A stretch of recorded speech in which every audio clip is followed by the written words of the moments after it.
Okay, well, we'll call this special meeting of the School Building Committee to order. Thank you all for joining us on a different Thursday night than we typically would meet. Our first item on the agenda is approval of the October 28 minutes. Is there a motion to approve those minutes? Thank you, Chris. And second from Chris Kiefner. Are there any corrections to the minutes? Okay, seeing none, hearing none, then all in favor of approving the October 28 minutes, please give me a sign. Any abstentions? Any no's? Okay, I think that passed unanimously then. Recording in progress. Recording in progress. Recording in progress.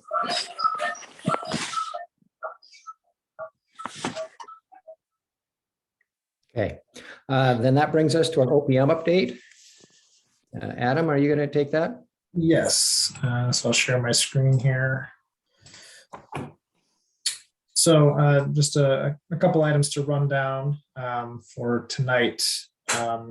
In general, and I'll talk a little bit about just the overall status of construction since Al cannot be with us tonight.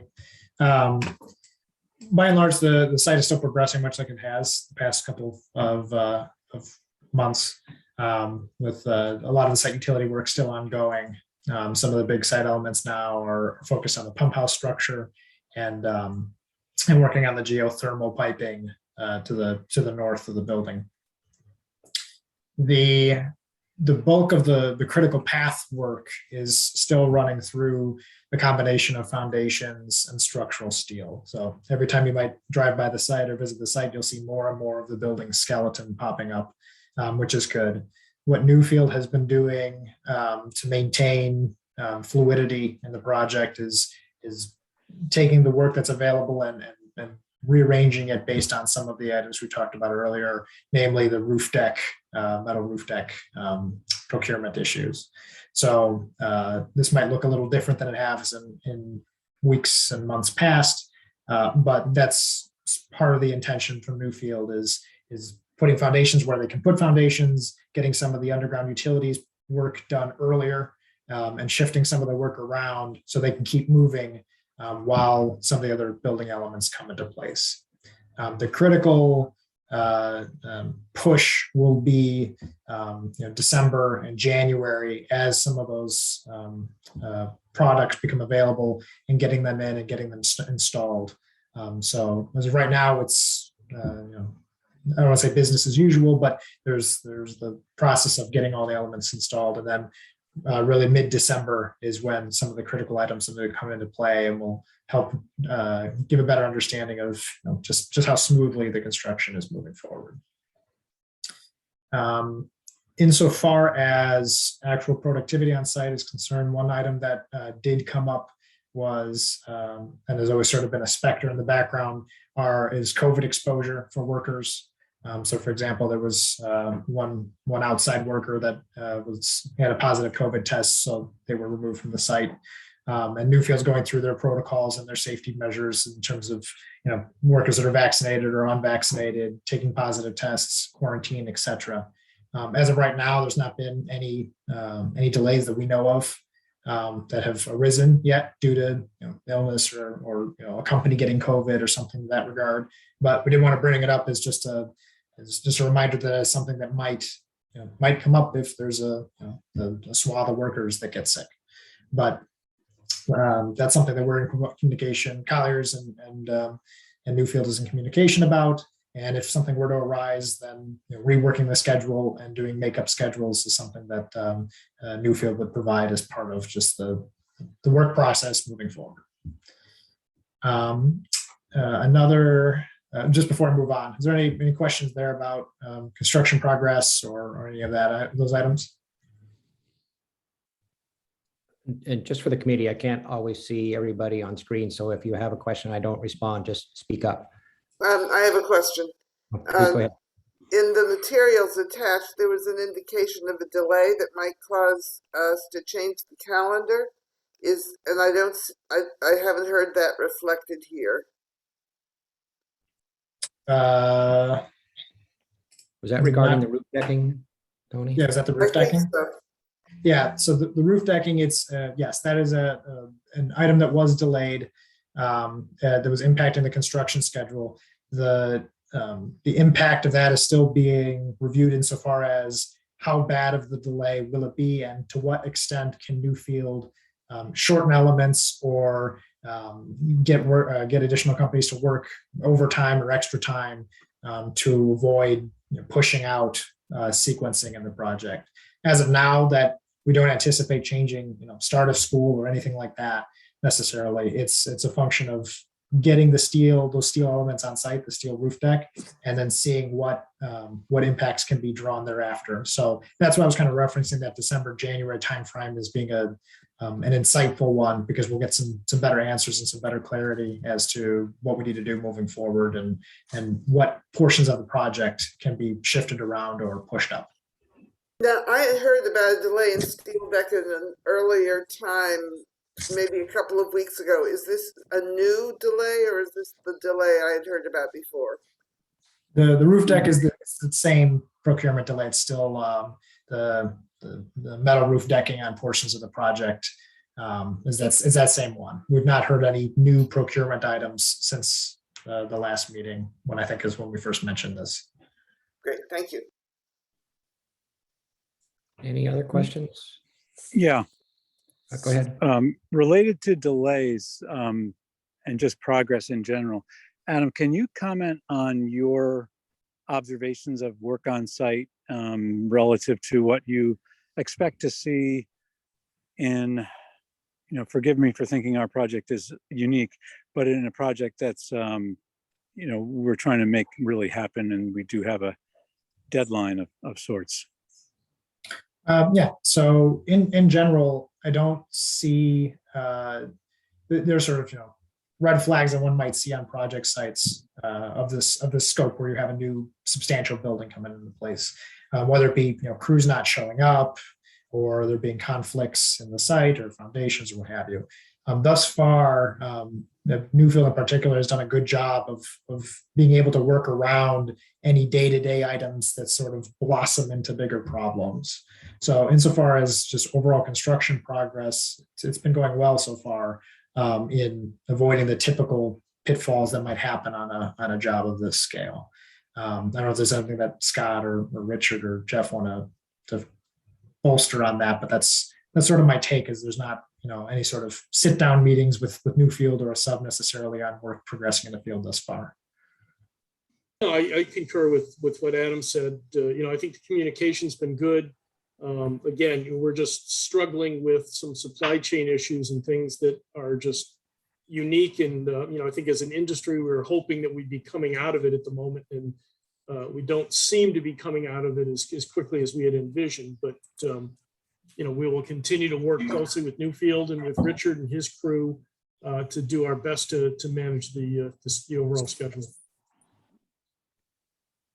But you feel I'm curious in part because, I don't know how active a site can be at any given time, given the, sequential and overlaid nature of the different things that need to happen. But sometimes I'm surprised to read those reports and say, there's one person from here doing whatever they're doing. We don't know from your Collier's reports. And then, to actually go to the site and feel like there's nothing happening in this area.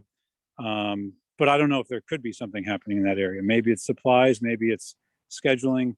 But I'm really looking for your expertise.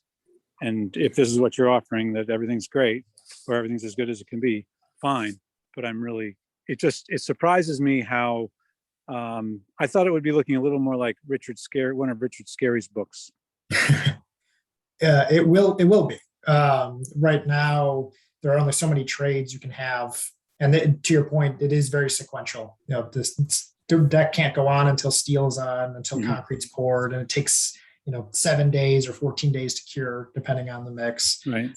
Once the building envelope starts getting built in, a lot more trades will start descending upon it at the same time, and that's where conflicts might happen more between an army of electricians and an army of plumbers all trying to get into the same rooms at the same time, and that's where the bigger dance, so to speak, comes into play. But right now, it often can look a little with just a big site and not a lot of building yet enclosed, it can look a little sparse at times because sometimes you just need the concrete to cure before you can put beams on top of it and columns on top of it. The bottom line is you two are satisfied. Yeah, I mean, I think the only concern we've had recently is the one that Adam noted at the beginning of his report, which was the COVID-related issue. Right. That particular contractor doesn't have any additional staff that they can allocate for this project. We've been talking to Al to see if there was any other avenues for them to get additional concrete crews or support out there. They are back and working, but they're back and working with a reduced crew because of the COVID illness. So again, something we're trying to manage. We would like to see some more people out there, and depending on how that crew functions, as Adam noted, we'd be looking for them to step up and work some Saturdays or some additional time to maintain the schedule commitment that they've made as part of the project.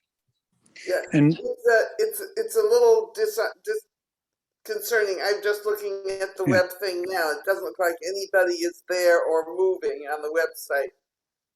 Yeah, typically there's 7 to 3 is the normal workday, so you're not going to see typically people. Sometimes you will if trades are trying to catch up or if there's a critical phase.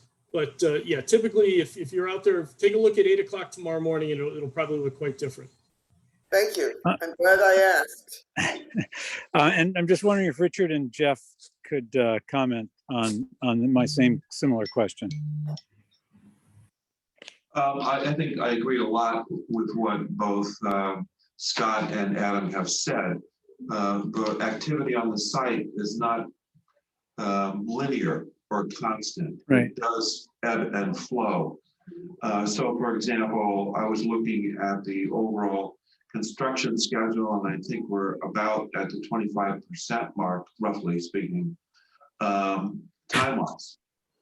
But if you look at the amount of money that has been paid Newfield, you've only paid them about 15% of their contract. So you haven't paid them as much as time has elapsed. It's not proportional. And a lot of work does occur, a lot of valuable work does occur after the roof deck is on and the building is starting to get enclosed, and then you see ductwork going in. And once they're able to create an environment that's secure or controlled, then a lot of finishes go in, and a lot of that is valuable work. So, I understand all that. I'm just wondering, the real question is, does it concern you? Does Newfield's progress concern you? And your answer seems to be no. Oh, I'm always concerned, Chris.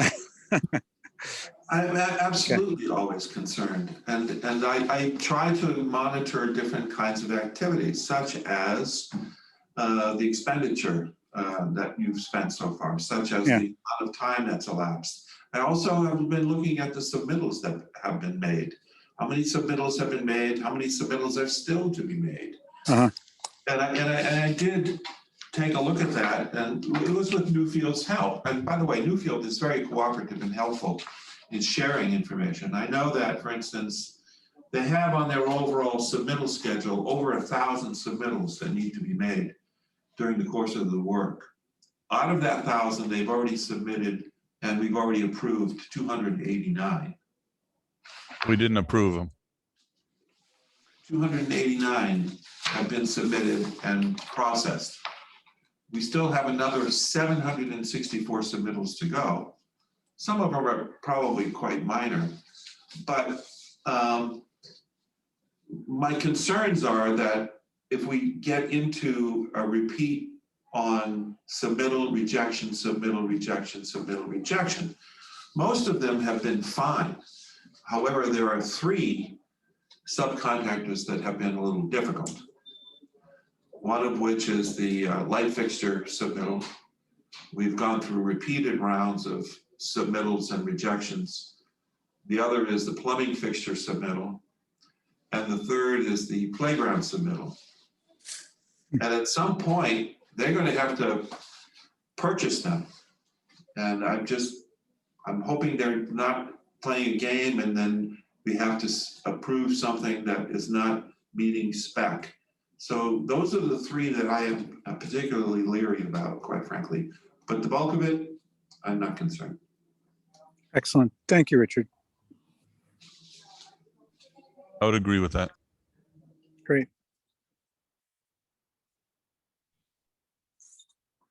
On the construction status portion of it before I get to just a couple other quick points.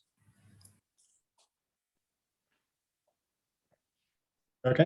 From just a quick update on the tree removal.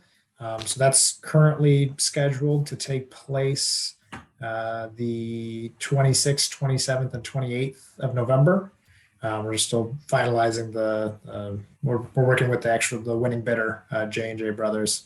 So they're getting geared up for that. Outreach has been done with the neighbors, so they know what's forthcoming.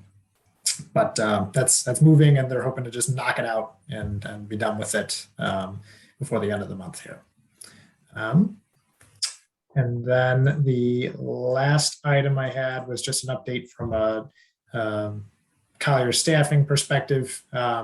Our construction representative, sort of my counterpart that's in the field a lot, Doug Goulet, he'll be out medical leave coming towards the end of the year. So we'll have another staff come in, another construction rep fill his place for a while he's on medical leave. So I just want to give the update on that front.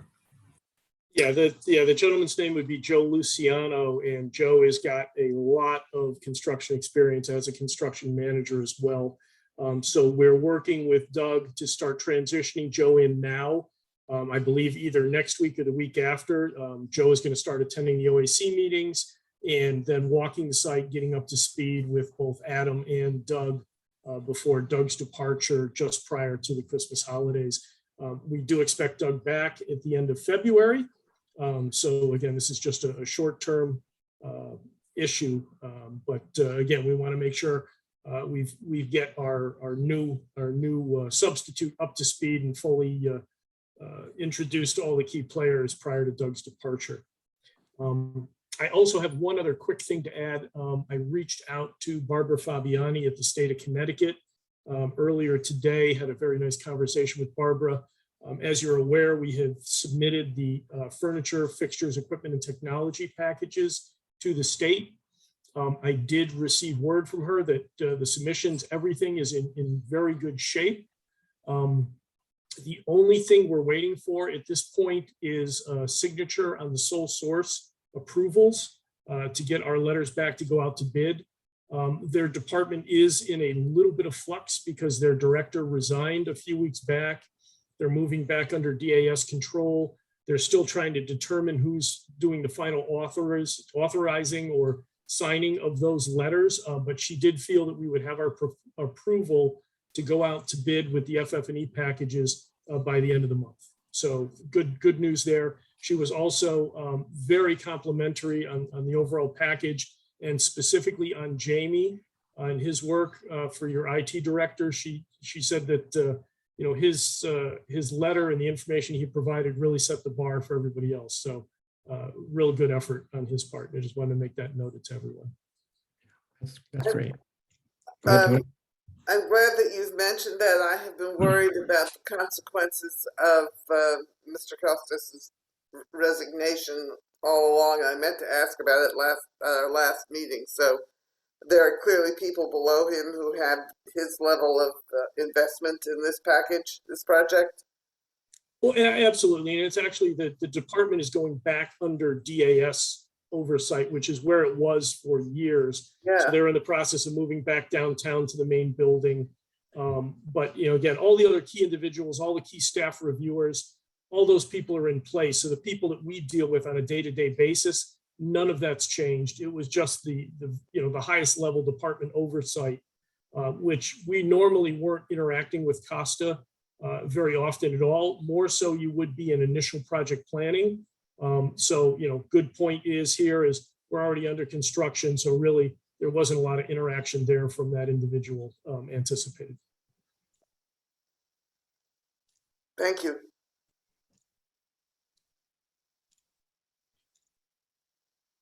Okay. That's all we had from the OPM point. Okay, any final questions for Adam or Scott? Oh, Richard? Yes, question. We mustn't forget the intersection improvements. the off-site roadway improvements. I know Scott and you and I talked about that a little bit. You want to maybe give the committee a little bit of a briefing on that?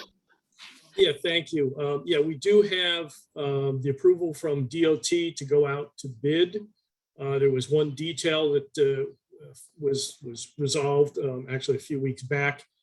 So we're organizing. We've got a meeting set up for Wednesday, December 1st with town staff just to talk about that bidding process. Richard's getting his engineers to forward together the final bidding package of documents to all. So we're looking to have that coordination meeting, talk about the bidding procedures and getting that on the street. You know, again, that portion of the work does not fall under state of Connecticut OSCGNR approval because it's offsite work. So, you know, as long as we're through our DOT review, you know, we should be able to bid this out as any town roadway project would be bid, receive the bids back and then look to execute that work as soon as UConn is out next year and over the summer months. Thank you, Richard. Appreciate you for reminding me of that. Kelly, and then Chris. This is a really minor thing, but with Doug's, I was going to say departure, it's not really a departure, but with his leave coming up, one of the things I had talked to him about was trying to get a collection of these wonderful photos that he takes every week. We're starting to do some instruction with students about the construction process, and I'd love to be able to share those photos. If anybody else has access to those and can share them with us, we'd really appreciate it. Yeah, we have access to that. So what I can do is I can open up a shared folder, and when we go on site, if we take some photos that are, you know, some of them are nitty gritty, but some of them might be better photos than others. We can upload those. So you're not inundated, but you just have a constant stream and you can just pull from there. Yeah, I don't mean to create extra work for you. I actually think a lot of the photos of the nitty gritty stuff would help our kids see some of the construction. So, you know, whatever's easiest for you, we're happy to sort through them. No, that's very easy. No problem. Okay, thanks. Okay, Chris Kiefner had a question, then Mary. Yeah, the roadway improvements, is that also reimbursed in any way? Because it's all off-site work, Chris. So no the good. state of Connecticut does not reimburse, and we knew that all along, and it's been accounted within the budget. So you probably told me a few times already too, but okay. That's fine. Thank you, Scott. Mary? Scott, I just want to make sure I heard you say that correctly. No intention to begin any road work until late spring, like May. I heard you say end of UConn. Yeah, I think those are the issues that we've got to iron out as far as the bidding package. You know, we've been putting the instruction to bidders out when the project's put out in the schedule. But yeah, I think we want to make sure as a team that we look to minimize, you know, have the work done when the amount of traffic is reduced, certainly through that area. We'd also want to account for periods of bus arrival, bus departure. Make sure that those are pointed out in the calendar, in the instructions to bidders, so they're aware of those peak points for performing the work. And do they tell us how long they think it would take to do that project, or do we lay that out and say, we want somebody who can do this project in X number of weeks or months? Yeah, I think what we'll do is we'll give them, you know, sort of a potential start and finish date with the parameters and the timelines of impacts, and you know, would look for them to get it done within that period. I mean, again, I would anticipate knowing the extent of the work. By all means, it should easily be able to be accomplished over the summer months. Okay, great. Thank you. Okay, then seeing nothing else for our OPM team, architect update. Well, we've actually covered all of the things that I wanted to talk about, such as the number of submissions, where we are in terms of the calendar and the expenditure. Scott already mentioned the status of the FF&E and technology packages. We're looking forward to getting the approval letter from the state and releasing that for bidding. So I don't have anything else to add, quite frankly. Perhaps Jeff might want to add something. Sure, Richard, could you just comment, is that a normal number of submittals for a project this size? I find it extraordinary. And I think that, I think we have a situation where we have the low bidder. Remember, this is not a construction manager project. It's a general contractor. Right. And we're being inundated directly by subcontractors who are looking to make substitutions, look at alternative methods of installing things. And so we have to scrutinize everything. Very often in a construction manager process, the construction manager will automatically reject items that don't comply. In this process with the general contractor, everything seems to be passed through, and Jeff has been spending an extraordinary amount of time very carefully going through each and every submittal and saying, well, this doesn't comply. Newfield, why did you even pass it along? So that's, I think, another factor here. So I find the number of submittals quite high. So is that something that you see Newfield kind of coming around on, or is this going to continue to be a ball and chain for you guys? Oh, I think it's going to continue to be a ball and chain, quite frankly, from now until the end. But wow. the three biggest headaches we've had, that Jeff has had, quite frankly, is dealing with the light fixtures, right, and the plumbing fixtures, and the playground equipment. And he is right in rejecting those components, because I think that you know, the playground, I'll start with that. We had a basic design product. The detailing was a sleeve, there was powder coating, so it was basically maintenance free. It was beautiful, and I think the teachers and the kids would really love this thing. So we put that as a basic design. Then what I get is a different product. So I say, okay, well, let me look at this, because we don't have a sole source. It's difficult to do a sole source, which means that we state that we just want this vendor because it's a state reimbursed project. So I vet this thing and I start to dig in, and I see that there are penetrations in the powder coating. The detailing is slightly off, and I start to suspect that it's going to be a maintenance nightmare.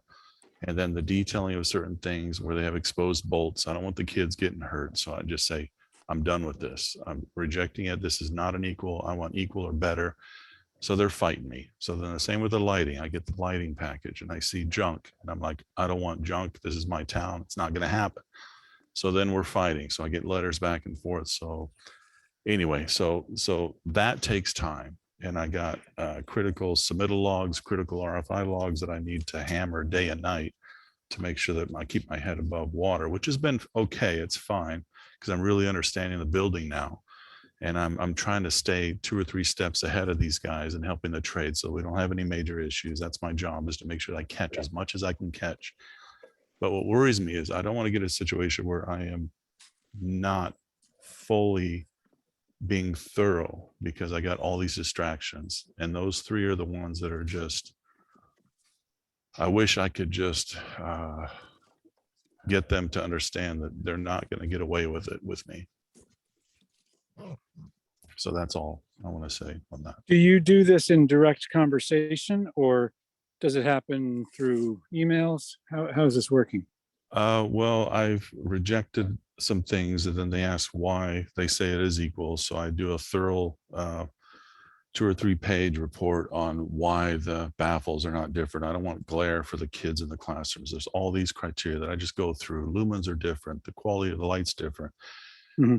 You know, not only performance wise, but even the aesthetics of the fixture, which are very important for us, you know. So it's a combination of many things. So I was, you know, I wasn't supposed to beat these guys, but they caught me at the end of an OAC meeting, this guy, Eric from Sullivan Benson, and he says, you know, I just need to talk to you because I don't understand why you reject. I said, look, just read the spec, look at what we have, compare. I will entertain your products if they're equal or better, but you got to show me. And they just continually just sort of think they're going to just get away with it, and they're not going to get away with it.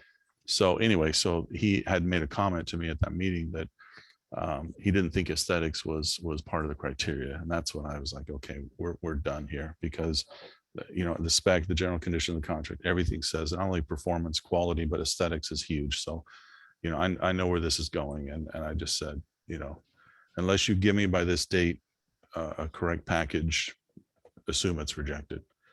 So they sent another one. I vetted it again. I went through the whole thing thoroughly, even more thoroughly on a performance-based and quality trajectory. And now I get a letter from them saying that it's going to cost $95,000 for them to do the base of design if they're forced to do it. And I'm like, that's not going to happen. That's not going to happen. So, I'm fighting a good fight, and I just worry because I get behind sometimes, even though I do get critical logs for Newfield. They're very helpful to give me a hot list weekly or every other week when they sense that I'm getting a little bit behind. So I attack it. I take stuff on the weekends. I work late at night just to try to get things done so they can keep moving. So, yeah. So I think we're okay. I think at most I might be a week behind, maybe 2 weeks now. The last few days I've been hammering these things out. So, but I'm catching things. Every submittal, I'm catching stuff.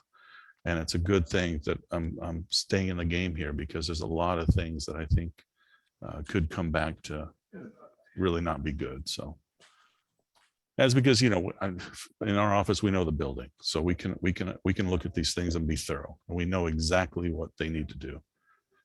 So I'm one other question, may I? yeah. Go ahead, Chris McAvoy. When we began, Mehmet was to be part of this operation. I haven't heard anything from him or of him at all. Has his role changed? Is he doing something in the background? Does it come up later?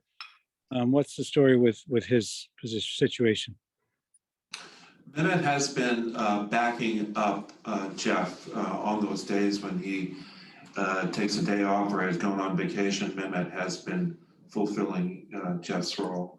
And Mehmet continues to be a resource for Jeff in the review of material. For instance, there was a nailable sheathing product that was proposed, and Mehmet was very much part of the design in the details for the sheathing system. And so we recruited Mehmet to come in and review that particular detail. So Mehmet is still here.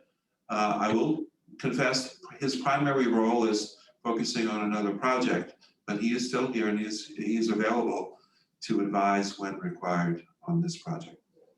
Okay, thank you. Okay, Chris McAvoy and Kelly.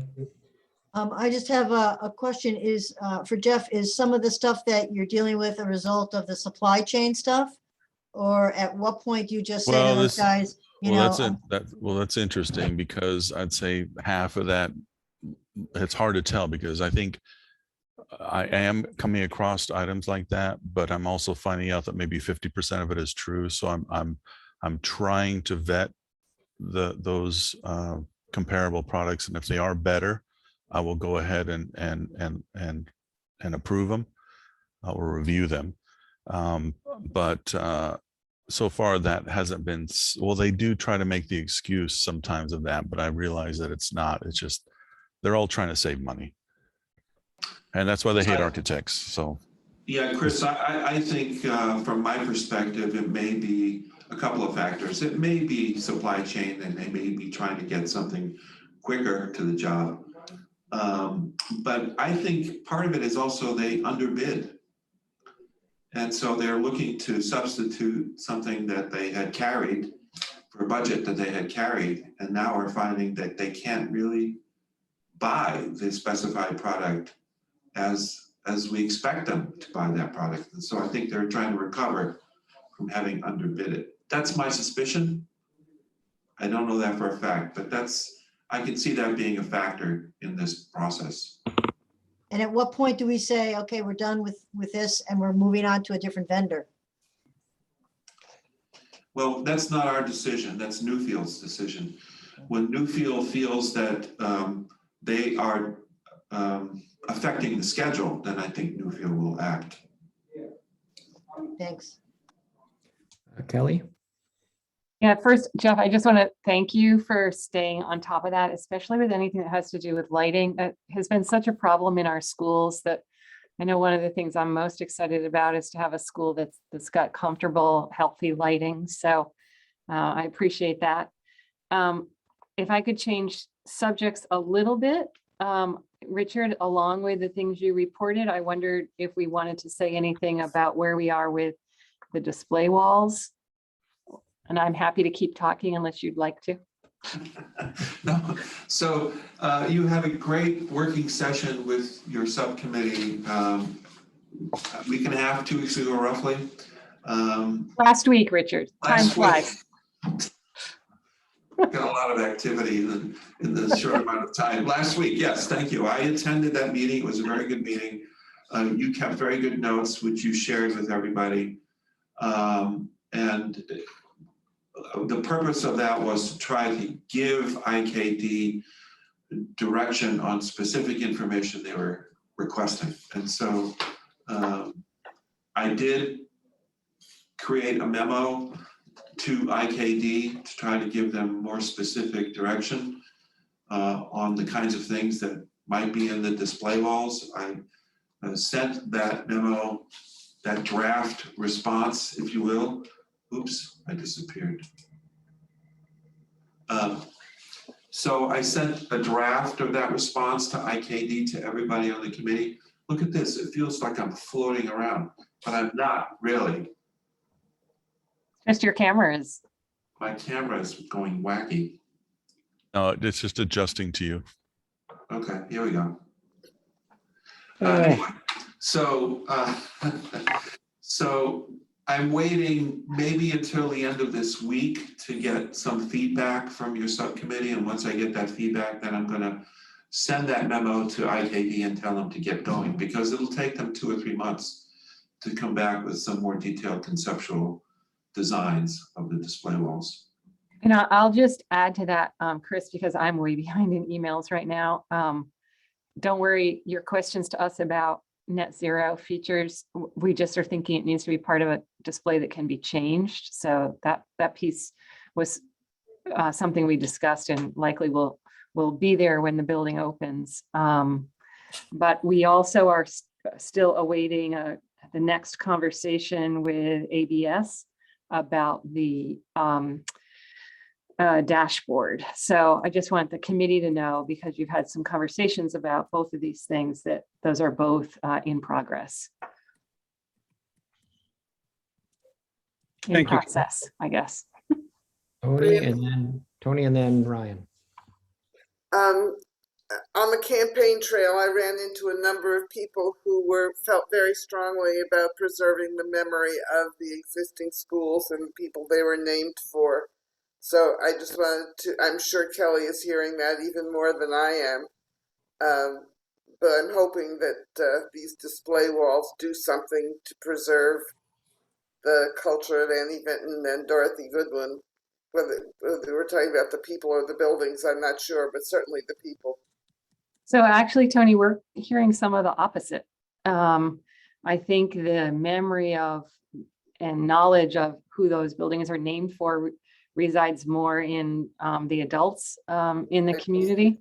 And so we've talked about keeping that alive, but more in the adult focused areas of the building and still public focused, but not so much within the displays that are intended for educational purposes. That's fine, but we're thinking adult is probably a kind word for the people who were talking to me. Okay. Got it. Ryan? Two pretty unrelated things. One's actually, I guess, a question for Kelly. I just wanted to circle back to something I think that she reported on at a previous meeting. What is the sort of the drop dead date, I guess, Kelly, that you would have to make a decision about timeline for opening the new school? Was it like January when the new calendar is published? Just could you confirm that? Typically, I present a school calendar to the board in January. They usually vote on it in February.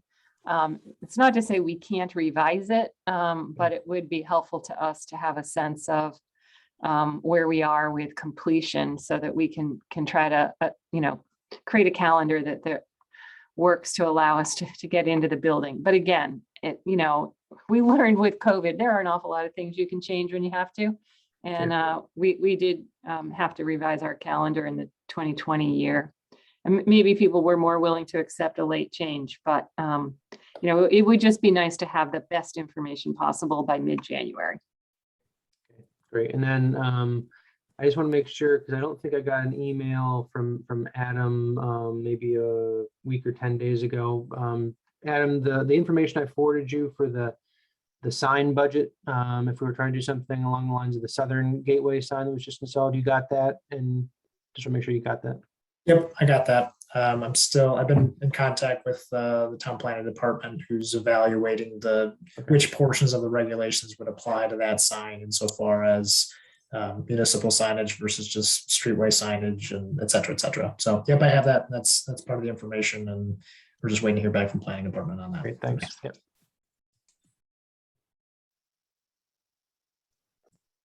Okay, there are amendments to our architectural agreement that we need to talk about. Amendment 4 and Amendment 5. I don't know who's going to describe that. We got the trike path and the acoustic design services. I can pull them up if Richard or Jeff want to speak to their amendments.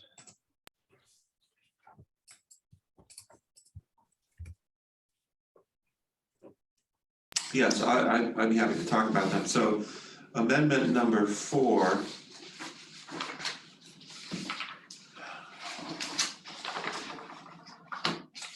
Which I can't seem to put my hand on. Amendment number 4 had to do with the trike path. Oh, thank you. Thank you for bringing that up. So the idea is to create some revisions to the site plan to allow for some paved areas that could receive a trike shed in the future, and paved pathways for trike riding, practicing riding a trike in an area that's not far from the pre-K classrooms. And I did have a conversation with Richter and Segan about that. There's a couple of areas that they would be looking at. And the strategy is that they would do a couple of conceptual layouts, one near the lower entrance to the school and one near the upper area where not far from where the pre-K classrooms are. Once we have those illustrations, we can present them to the committee. We can talk about the pros and cons. And then once we select the preferred option, they can refine the details, the grading, the changes in the topography or planting areas, and we can get that priced from Newfield. So the cost of that design work, the revision to the site plan, as you can see, this proposal is $4,576. This is design work primarily for our landscape architects, Richter and Segan. Okay, so this is something we've talked about before, but this puts a dollar amount on the design services. Chris, question? Richard, can you give us a ballpark idea of how much they have charged for all their services to this point?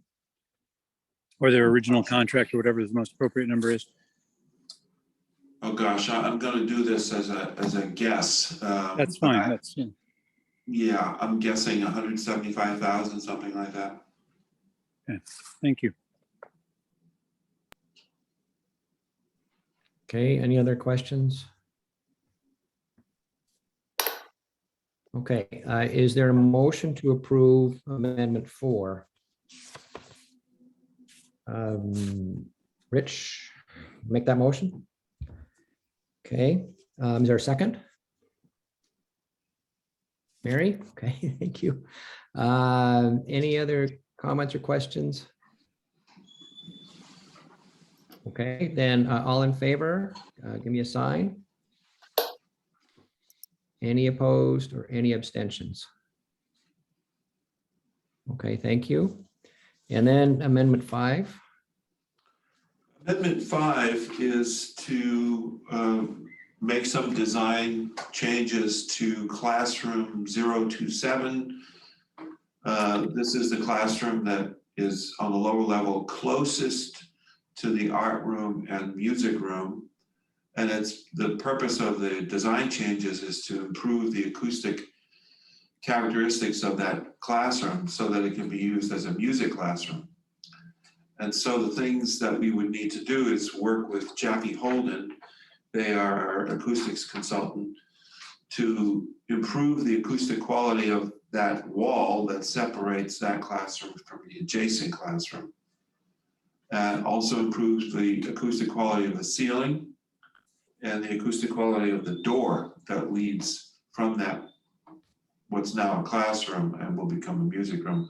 So we have the door and that corridor wall that faces the corridor. And then we have the ceiling with a classroom up above it. And then we have the wall. And on the other side of that wall is another classroom. So in order to get the proper separation of sound from one classroom to another or from the classroom to the corridor, we need to look at those components, the walls and the ceiling. But also we would need to look at the surface treatment of the walls because this is a music room. So we want to make sure that the reverberation is correct within the room as well. So we need to work with our acoustics consultant. And there's some fee associated with that for their work, about $1,500. And then there's also some fee for TSKP, primarily Jeff, for him to make some revisions to those walls and doors and ceiling. And that's how we came up with the total amount, $3,150. And again, once we have those designs, those design details developed, we'll convey it to Newfield for pricing. Okay, questions, comments on this? Okay, hearing none. Is there- I do. I find this one frustrating. I know it's a small amount of money, but it doesn't seem like it's, I'm already frustrated that we knew we wanted another room to be able to do this and we didn't keep track of that and put it in the original design. But it also seems as if to a large extent, the systems, acoustical systems and plans and drawings that are going to be used to wrap the music room could be repeated in the in this swing room. So I will be voting for it, but I want to register my frustration with this not having been, I feel, not having been tracked and now requiring the acoustical design people to jump back in again. Okay, so noted. Tony, you have a question? No, but I'll make the motion if you'd like.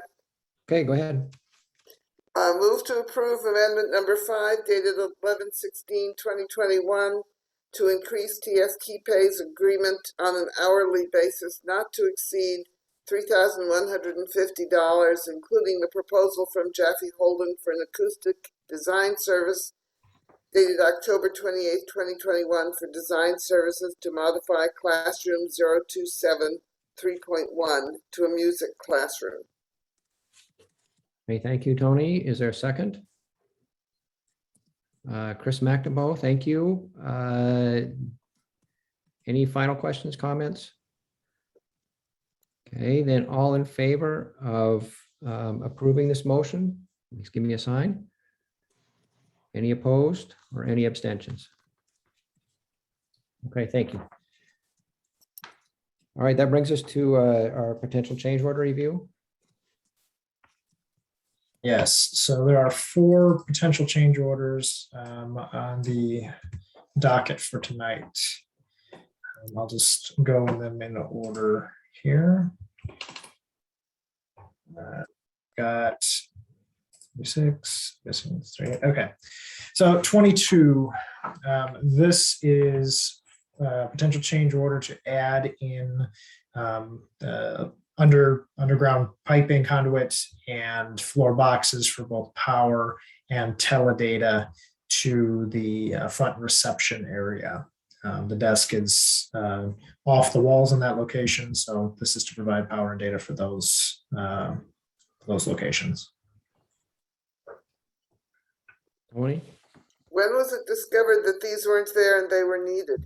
I mean, I would have thought that would have been automatic. I caught them during the submittal review because we have a glass wall on the north side there near the reception desk, and there is a reception desk that's pulled away from the wall, so that those desks appear on the furniture plans. So it's conceivable that the our electrical consultant, part of Colaronan, may have assumed that that was a condition where it would be on the wall when that's a glass wall and the furniture was away from the wall. So it was a little bit of a mix up on them not really, well, the furniture came later anyway, but laying out the area required us to move some of those floor boxes or add some. And the only place you're going to need these new floor boxes is in the reception area. I mean, given all the flexibility with classrooms and workrooms and so on, I'm just wondering, have you gotten all of them? Pretty confident I have, yes. Okay.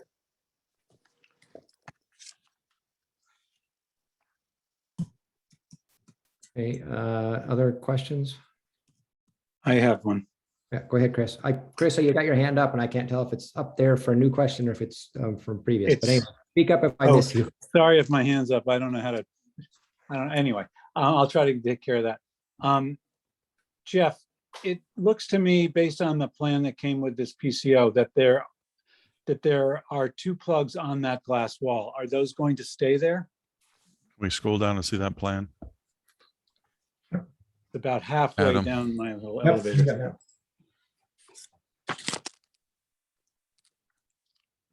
Pardon my scrolling. So I see what looks like 2 plugs on the glass wall, one on either side of the door. Is that right? Side of the door. Oh yeah, as you come in, yes. That's not a glass wall though. Those are solid walls. Okay, where's this glass wall that? Right there. And then see the desk that's floating? Yes. We need power to that desk. Okay. So we're gonna come up under the floor and come to in a space in front of the desk. Okay. So how many plugs are we putting in here? And what's the total cost? Is it 12, 10, 12, 11? Is that the only area first, Adam? I believe so, yes. So it's there's 2 junction boxes for power and then data. So you've got I believe 4 conduits getting pulled. So it's $2,500 per conduit, basically. Oh wait, I mean, wait. Or Look, might have zoom in on that. simplified. There's data as well.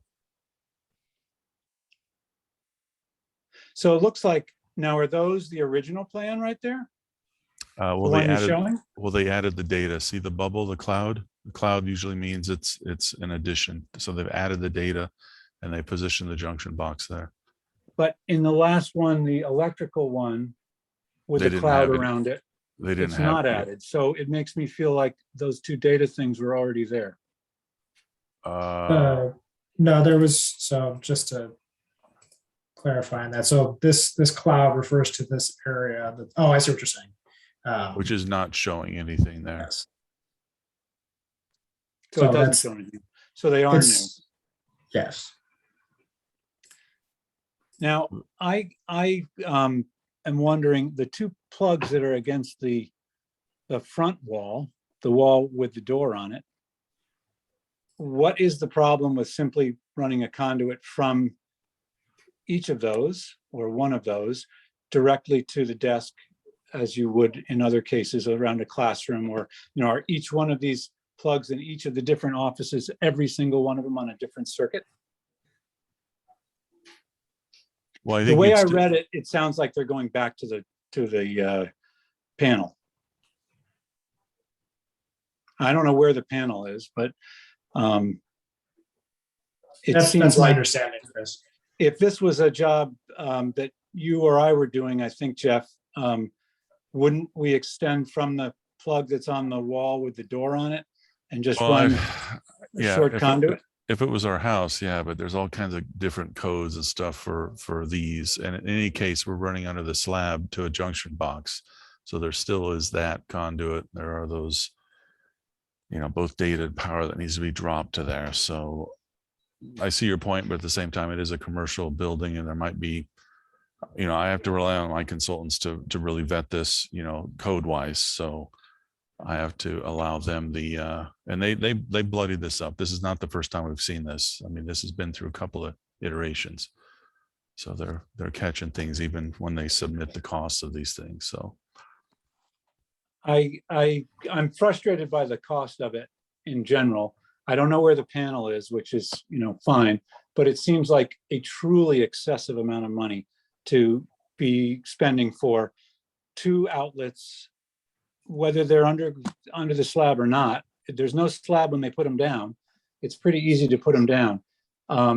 And what's the other thing is when you read some of the details on here, apparently it takes these guys, I think I read, I'm trying to find it right now, but it takes them something like on the order of 39 to 40 minutes to relabel the panel. And we're paying them at whatever, I don't remember what rate we're paying them, but it's not inexpensive. I truly think this is an abuse on the part of a contractor or whatever you want to call this, a POC or whatever. It's just feels so wrong. Here it is. It takes 0.65 hours to relabel revised panel legend. Now, to me, that's relabel. And I just think it's nuts. So I'm happy to have people have their electricity and their connection, but I think this is just such an abusive change order proposal that I can't go with it. Chris McAvoy. From my experience with working with contractors, whenever there's a small change, there's a lot of moving parts that has to happen. And it's not like he's just ripping off one label next to one circuit breaker. Those run in sequence and you have to paper the whole inside of things. And Chris, I think, our perspective on some of this stuff is from what we might have known from building our own homes or things. And I feel very, very confident in Colliers and TSKP that they're really keeping their eye on these kinds of things. And, Jeff is working on the weekends, looking at all these kinds of things. I really feel like we made our best decisions on some of these calls way at the beginning by hiring these guys to watch out for our interests. And, I really don't feel like, certainly it's good to speak up when you see something and clarify it, but I really don't think these small changes are something that we need to continually talk about. And especially since we found out the extremely strong budgetary position that we're in right now with our construction contingency. So I really feel like they're watching out for us. Okay, I appreciate that, and I agree with you. They are, but I think that they're in a difficult position with this contractor who seems to feel free to charge what they want.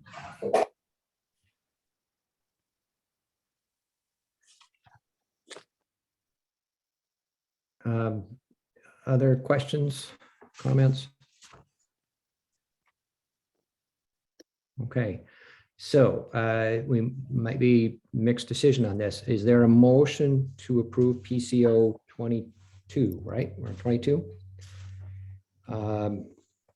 Yeah, Chris McAvoy, you're making the motion to approve PCO. Yeah, I make the motion to approve PCO 022R2. Let me read the whole thing. In the amount of dated 11/17/21 in the amount of 11,313.82 to provide the additional floor boxes, circuits, and conduits for power and telecom at the main reception. Okay, is there a second? Kathy, thank you. Okay, all in favor, please give me a sign. Tasha, do you have that? Okay, and then all opposed? And any abstention? Chris, I didn't get a vote from you, I don't think. He opposed. I have Okay, him as okay. opposed. Okay, all right, thank you. Okay, so then that motion carries. PCO 27, Yes, so this is for 1800-2117 to provide three-phase power to the dock leveler. My understanding, and Jeff can clarify on this, as the specific model and location of the dock leveler was discussed with the school, the power requirements were updated. Is that right, Jeff? Yes. We ended up going to a scissor lift, which required a power to be located adjacent to the lift. okay, Tony? Is the scissor lift attached to the building or is it separate? I believe it's separate. So this is for unloading trucks. Yeah, there's a box typically on the lift. It's like a scissors lift, and that's like the control box. And then they can actually raise and lower it on the back of a truck, unload boxes, paper towels, toilet paper, whatever, drop the lift down. Because we didn't have room for a huge loading dock, nor would we want one with the grading and stuff there. So this was what we agreed to with the facilities. Okay. Any other questions? I'd just like to point out that again, to change the legend on this thing, it's another 0.65 hours. It's basically changing it from a whatever phase to a 3-phase. It's still the lift. I think it's abusive. I'll be voting for it because it makes this change make sense, but I just think we're being abused by this contractor. Okay. Then do I have a motion to approve PCO 27, Tony? Move to approve PCO 027 dated 10/18/2021 in the amount of $1,821.17 to provide three-phase power to the dock leveler. Okay, we have the motion. Is there a second? Can I ask a question? Let's get a second and then we can ask questions. Okay, thank you. Chris McAvoy was second. Okay, go ahead, Mary. I was just curious, both with the concerns that Chris Kiefner is raising in this and the previous PCO, what other people's thoughts? I appreciate Chris McAvoy's point about so many of these, we draw on our own knowledge of any building we might have been involved in, but Richard and Jeff and Scott and Adam, how does this all set with you? I'll start. So these kinds of change orders, when they come from tradespeople, and this one is Ferguson Electric, and that's pretty industry standard. What they do is they look up prices in a book. And these are published books that they refer to. So when they see 0.65 hours, that comes straight out of their book. It's very similar for you to take your car to a mechanic and they look up so many point something hours to make an oil change or to check your fan belt or whatever it is. It comes right out of their labor rates. And that's the source of this thing. It's very difficult to dispute that if it's an industry standard. Thank you. Just to speak about that. Sorry, Adam. Go for it. We have pushed back. These have been revised. We work with Richard and his engineers to quantify paths. Some of these do, and I agree, with Chris, was original blush when we saw that, was taken aback. But when you look at what the home runs are to some of the panels, the length of wire conduit being run, and again, we did in a number of cases get those reduced. We are pushing back. You're not necessarily seeing that, but I think we finally came to a point where we felt that the overall run quantities of materials and costs and man hours to incorporate that was justifiable. Okay, good. Thank you. You don't all have to respond. I just kind of wanted to ask that last time too, and I didn't get to. So thank you.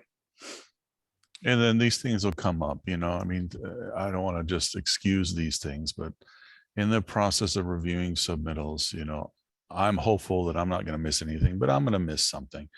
And it's just the nature of the process. Things come up, you see it in a different way as it's being built. And then something comes through as have we double checked that? Have we revealed this? Just, you know, it doesn't go on until it's done. Everybody's living in the school. So our job is to keep that down, keep it minimal. And, you know, it kills me, Chris Kufner. I'm with you on this. But just to let you know, we're vetting this. Colliers is vetting this. Even Newfield's vetting this. So we're hammering these guys as much as we can. Okay, so we have a motion and a second on the floor. So if we are ready to vote, all in favor of approving PCO 27, please give me a sign. Any opposed? Or any abstentions? Okay, Tasha, you got that? Okay, all right.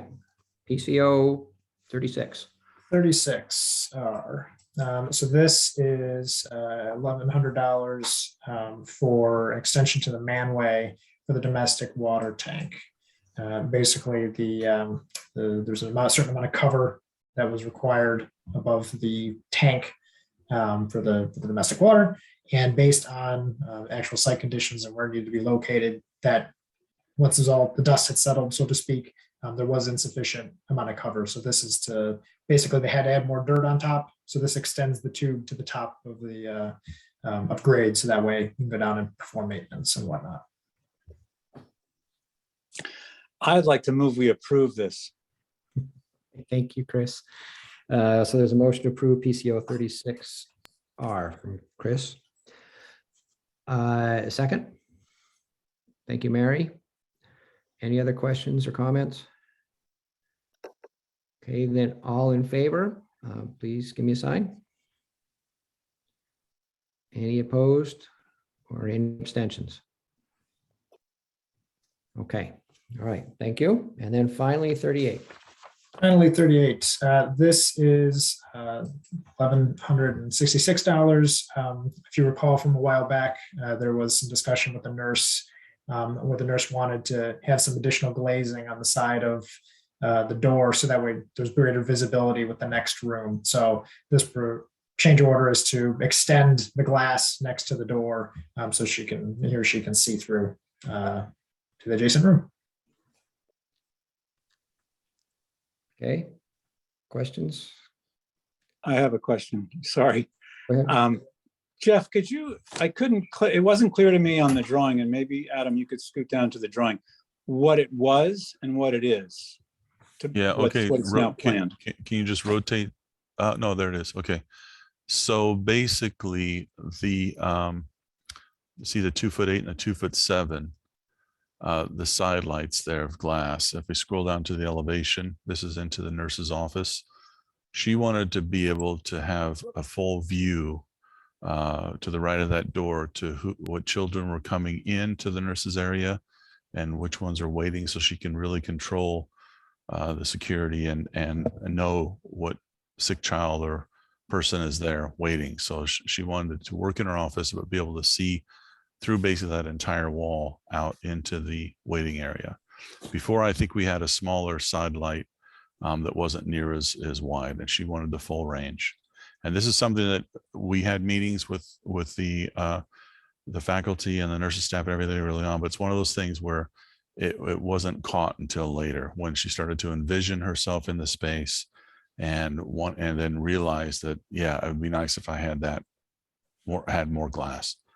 And it makes sense. If I could add to that, Jeff, this item came up when Susan Pinckney was reviewing all of the furniture with staff and doing actual layouts, and the nurse was visualizing where her desk was going to go and so on. And I believe what she wanted was lower glass because children are short, and she wanted to be able to see the child. I think that was the source of it. So was there no glass of those 4 panels? I don't understand what it was like before and what we're getting in exchange. I understand more, but what was it? Hold I on, I'll think, try. I think there was some glass, but it was top, it was that area that says 3'2", that area I think was drywall or solid wall, not glass. Hold on, I got the Revit model open. Let me just look. Let's go. Let's go. Oh, hey, let me see here quick. Boom. Just be patient with me. Revit's opening here. There we go. Got it. Where is that? Here we go. Activate the view. Original drawings.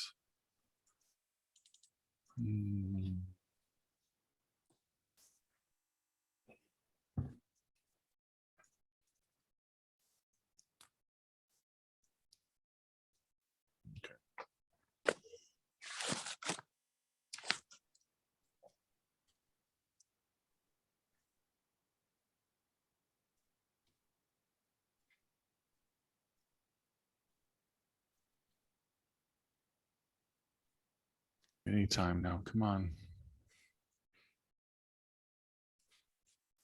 All right.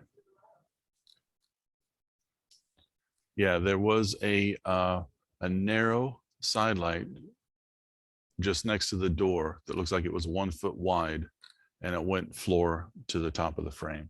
Okay. And she wanted that to extend rightward, both bottom and top glass. Great. Jeff, thank you very much for looking that up. I feel a lot better about it. Yeah. Okay. Is there a motion to approve PCO 38? Chris McAvoy, thank you. Is there a second? Kathy, thank you. Any final questions or comments? Then all in favor of approving PCO 38, please give me a sign. Any opposed or any abstentions? Okay. All right, now it's a review and approval of project invoices.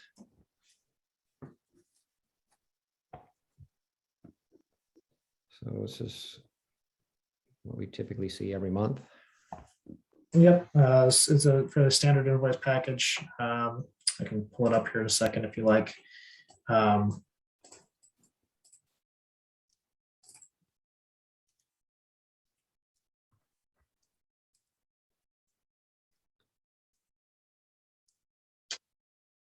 So total amount of the invoice package is 1.7 million with monthly invoices from our commissioning agent, Colliers, our special inspections and testing lab, the architect, and our stormwater consultant, as well as Newfield Construction's main construction pay application for 1.64 million.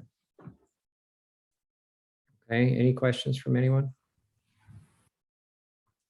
Then is there a motion to approve this monthly invoice summary?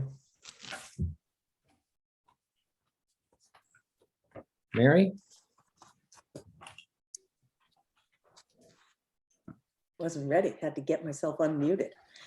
I would like to make a motion to approve the monthly invoice packet for October 2021, dated today, November 18th, including invoices from CES, Colliers Project Leaders, Independent Materials Testing Labs, TSKP Studios, and Weston and Sampson in the amount of $60,280.17, along with the Newfield application for payment number 6 in the amount of $1,646,617.44, for a total approval of $7,697.61.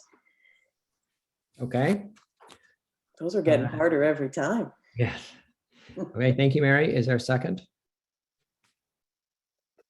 Rich, thank you. Any final questions or comments? Okay, then all in favor of approving this monthly invoice packet, please give me a sign. Thank you. Any opposed or abstentions? Okay, great. That brings us, we have one more item, which is the review and approval of the 2022 building committee meeting schedule. You have a copy of that. I did look over as many holidays, religious holidays, et cetera, that I could find, and I didn't find any conflicts.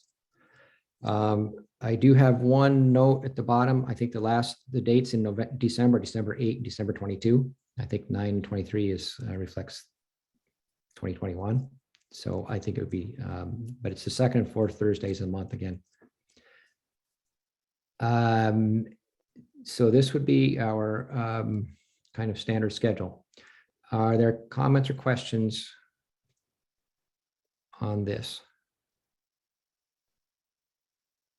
Rich, go ahead. I was wondering I mean, from people who have had experience with this, about how long after the completion of the building would we still be meeting? Not that I don't enjoy your company or anything, just curious. You're on this committee in perpetuity, I'm sorry to tell you. Is there an answer for that? I know there's still work that'll be happening. I think we have to understand that even though the building's done, the site is going to go well into the fall with the completion of the parking lots. Then there will be warranty periods, commissioning periods, closeout. So we will not allow the contractor to submit his final application till all of his obligations are complete, all punch list items are complete, the building's been commissioned. So there will be some closeout. Now, certainly if we have a meeting and we don't have any actionable items, we will absolutely go ahead and cancel that meeting. I mean, we're definitely respective of the volunteer efforts of the committee and your valuable time. Yeah, I would anticipate with closeout and all, we very well could be meeting until the end of next year. Tony? Weren't there some things where the contract or subcontractors were going to come in after a year to certify that things were functioning the way they were supposed to function? Which would suggest that at least a year later, we would have to reconvene to hear whether the building's working. Yeah, typically that is part of the commissioning agent's responsibilities. You normally have from date of substantial completion, which I think at the moment we're targeting sometime in late July, early August. So you would have a 1-year workmanship on all of those materials from the contractor, and then your warranties would pick up after that. So, but this committee's responsibilities would extend beyond the actual opening. Yes. Would it be for the full year of time? And what at the end of that year, what do you think our responsibilities might be? Paying Colliers, right? Well, at the end of the year, again, we need to work with the commissioning agent, with the architect, the contractor, to make sure that everything's complete, punch lists are complete. The commissioning agent will do a summer cooling season and winter heating season commissioning effort to make sure they're going to need to certify that the building is performing as designed. Yeah. So all of those things will take place as part of the closeout procedures. And this committee's responsibility during those periods of time?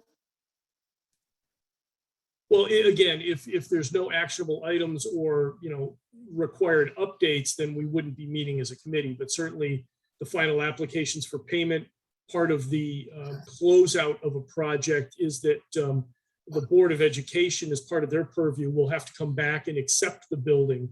When the board accepts the building, that's what starts triggering the 20-year period for the state. So the state, now that they've built you a new building, the state's going to say, you can't come back to us for any requests on this building for 20 years.